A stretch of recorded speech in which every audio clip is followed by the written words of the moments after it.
"You'll never be a real man like him," she whispered after an argument. So I said nothing and moved out the next morning. Now he's in jail, and I'm the one she calls at 2 a.m. Hey viewers, before we move on to the video, please make sure to subscribe to the channel and hit the like button if you want to see more stories like this. Thanks. When I first met Tara, she made everything feel like summer. She was bright, unpredictable, always talking about travel, live music, and experiencing life to the fullest. I was quieter, an engineer who preferred predictability over chaos, stability over fireworks. At first, she said that's what she loved about me. I balanced her out. That was the phrase she used whenever people asked how a woman like her ended up with a guy like me. We'd been together 3 years. We shared an apartment just outside the city, the kind of place with mismatched furniture and a fridge covered in photos from road trips, birthdays, and every random Sunday we'd spent cooking together. I'd helped her move in, built her desk, co-signed her car loan when her credit was too thin. I didn't see those things as sacrifices. They were just what you do when you love someone. The first small changes came when she joined a new gym. It was supposed to be about mental health, but it quickly became about something else. Her trainer, Kyle, started showing up in every story she told. Kyle says the trick to happiness is pushing past limits. Kyle thinks I've got natural discipline. Kyle says most people waste their potential. At first, I brushed it off. Everyone needs motivation, and if some guy shouting about grind set was helping her stay consistent, fine. But then she started comparing, casually, at first. One night over dinner, she set her phone down after scrolling through a photo of Kyle deadlifting something ridiculous and said, "You'd understand if you actually took risks sometimes. Kyle doesn't just exist, Ethan, he lives." I laughed, mostly out of disbelief. "You mean he posts about living?" I said. "I just don't film myself doing it." She rolled her eyes and went back to her phone. "That's what I mean. You never get it." That word, never, lingered. It had weight. The next few weeks, she started dressing differently, spending more time at the gym, always just grabbing a smoothie afterward. She'd come home late, smelling like someone else's cologne, and when I mentioned it, she'd smirk and say, "Relax, Ethan. Not everything revolves around you." I didn't argue. I'd never been the yelling type. But silence can say more than words. There was a Friday night when her friends came over. 2 women and 1 guy I barely knew. I offered to grab drinks for everyone, and as I walked back from the kitchen, I heard her laugh. Sharp, cruel, cutting through the chatter. "He's sweet," she said, "but he's not exactly the type you brag about." The guy laughed, the girls didn't. When I placed the glasses on the table, she looked at me like I hadn't heard. I smiled anyway. That night, she slid into bed after midnight and whispered, "Don't be so sensitive, babe. You know I'm joking." But I wasn't sensitive. I was observant. And I'd started to notice a pattern. Every joke chipped away at something I used to be proud of. Still, I tried. I kept cooking for us, left little notes on her mirror, asked about her day even when she barely answered. I told myself it was just a phase, that she was restless, that she'd calm down once things stabilized at work. But deep down, I knew something was shifting. Love doesn't usually die loudly. It erodes quietly, grain by grain, every time someone chooses mockery over respect. And by the time I realized how far we drifted, she was already halfway gone. By the time fall rolled around, I could feel it, the quiet contempt. It showed up in small ways. Her sighs when I spoke. The way she'd scroll while I talked about my projects. The subtle smirk when I offered to help with her car or finances. I wasn't stupid. I just wanted to believe that the woman I loved was still in there somewhere. Then came that night, the night everything snapped. We were supposed to go to a friend's birthday dinner. I came home from work to find her pacing in the living room, already dressed in something that looked more like a nightclub outfit than dinner attire. When I asked if she was ready to leave, she just scoffed. "You're really wearing that?" I looked down, dark jeans, button up, clean shoes. "My usual." "Yeah. What's wrong with it?" "Nothing," she said, with that smirk that always meant everything. You don't really try, do you?" I let it slide. Again. But at the restaurant, she kept pushing. Every time Kyle's name came up, and somehow, it always did, she lit up. Her hand brushed mine under the table once, but her eyes never left her phone. When we got home, I finally said it. "If you respect me, stop bringing that guy up." She looked at me like I was a child interrupting grown-ups. You're jealous again. It's so unattractive when you act insecure. I'm not jealous, I said calmly. I just don't like being compared to some guy who doesn't exist outside your phone. Her voice dropped, cold and deliberate. You'll never be a real man like him. Silence. I didn't yell. I didn't slam doors. I just stared at her, at the woman who used to beg me to never give up on her. She looked away first. Don't make this dramatic, Ethan, she said, walking past me. You always take things too seriously. That was the moment I knew I was done. Not because she insulted me, words fade, but because she didn't even flinch after saying it. That night, she fell asleep with her phone face down on the nightstand. I lay beside her, staring at the ceiling, listening to her breathing slow. At 3:27 a.m., her phone buzzed. A message preview lit up the screen. Kyle, he asleep? That was enough. I didn't need to see more. I got up, showered, dressed, and sat at the kitchen table for an hour, just thinking. No anger. No heartbreak. Just clarity. By sunrise, I'd packed a suitcase, essentials only. Laptop, passport, clothes, my grandmother's watch. I left the keys on the counter. I didn't write a note. Didn't text. Didn't block her. When she woke up, I wanted her to feel the silence. I didn't go far. Just far enough that she couldn't find me if she tried to bump into me by accident. A friend from work had a spare room. Small, quiet, perfect.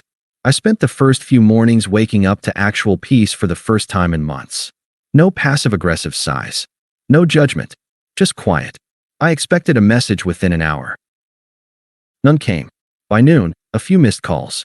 Then a text. Ava, are you serious right now? Followed by another. Ava, you're acting childish. We had an argument. Then silence. Then, hours later, Ava, where did you go? Can we talk? I didn't answer. I didn't delete them either. I just let them pile up. By the next day, she was calling mutual friends. One of them, Ryan, sent me a screenshot of what she said. He's having some kind of mental breakdown. I'm worried. Funny how quiet detachment gets rebranded as instability when they can't control it anymore. That evening, I checked our shared bank account. She'd transferred herself $600 for bills. The bills were in my name, of course. So I froze the account. 10 minutes later, my phone rang again. Her name. Then again. Then again. When she realized I wasn't going to answer, she switched tactics. A voicemail came through. Her voice, sweet, performative, trembling just enough to sound pitiful. Ethan, I don't know what you're doing, but can we please talk? You're scaring me. I didn't mean what I said. I was upset. Please don't just disappear like this. I played it twice. Not because I missed her, but because I wanted to memorize the tone. She was scared, not of losing me, but of losing her grip.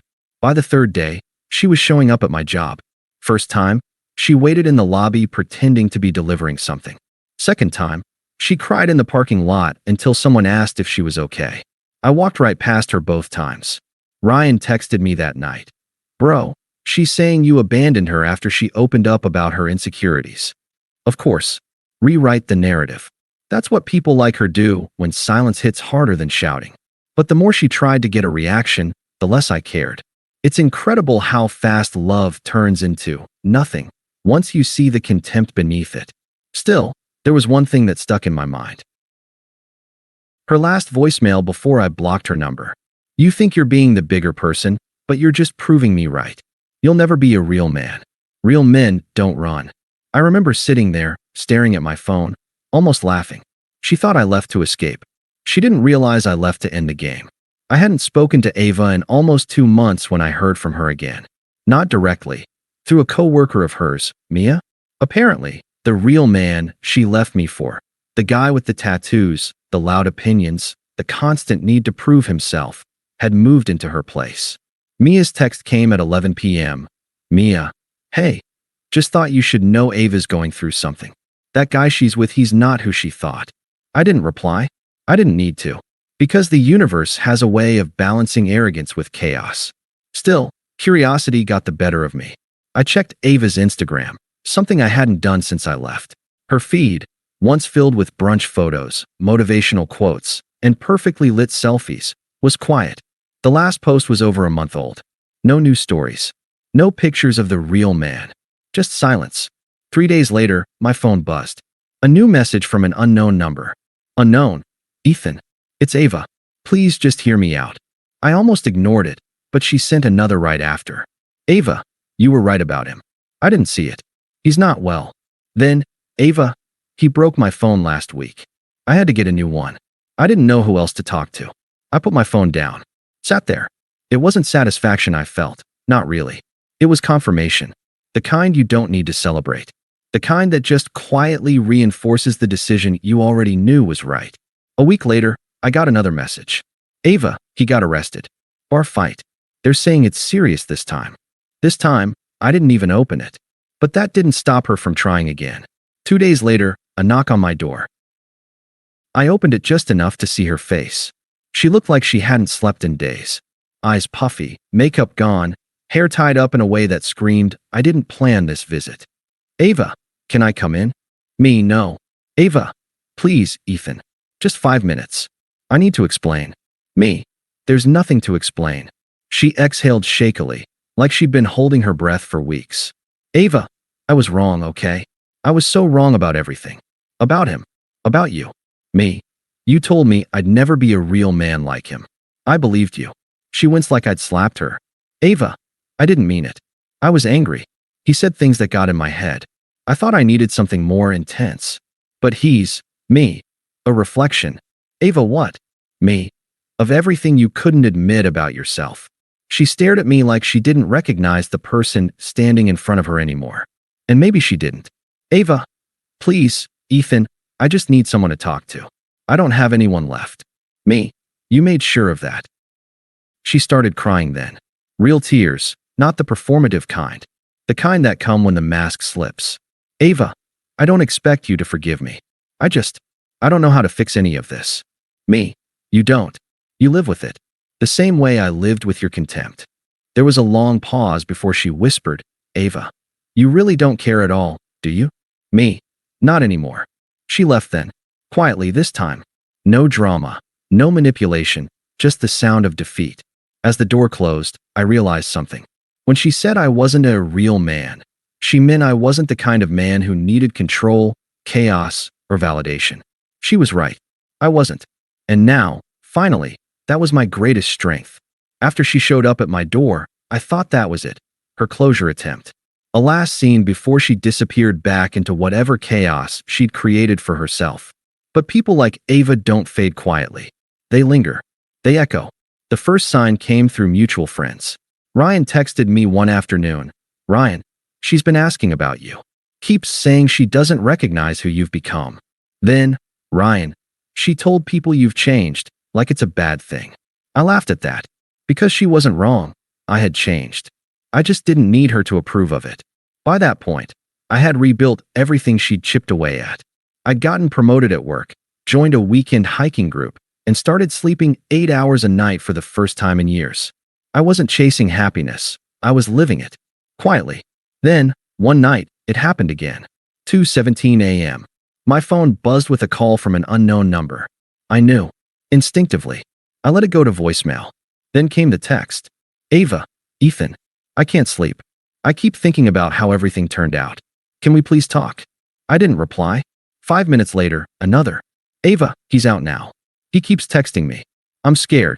Then another. Ava, I don't know why I didn't listen to you. You were the only person who ever actually cared. I blocked the number. A few days later, she messaged me through Instagram. Ava, you don't have to talk to me. I just want you to know I'm sorry. I miss how safe I felt with you. She started posting again soon after. Photos of coffee cups, sunsets, empty captions about growth. And yet every quote she shared seemed like a coded message. You don't realize how good someone is until you ruin it. Some people were your peace, and you mistook them for boredom. She even liked a photo I'd posted, one of me hiking with friends. Then, a week later, a DM. Ava, you look really happy. I'm glad. You deserve it. That was her way in. Her attempt to test if there was a crack left to pry open. So I gave her nothing. Just a scene receipt. A month later, I started dating someone new, Rachel. The kind of woman who asked questions and actually listened to the answers. No games. No tests. No little digs disguised as jokes. And, naturally, that's when Ava decided to reappear again. This time through Ryan, who warned me before she could. Ryan, heads up, She showed up at the coffee shop asking about you. Told me she wants to clear the air. Sure enough, a few hours later, Ava, I heard you're seeing someone. I'm happy for you. But I wish I'd met this version of you. The confident one. I finally broke my silence. One sentence. Me. He's been here all along. You were just too busy looking at someone louder. She didn't respond. Not for days. Until another late-night message came through. Ava, do you ever think about what we could have been if things were different? Me, no. Ava, you used to. Me, I used to believe your words meant something.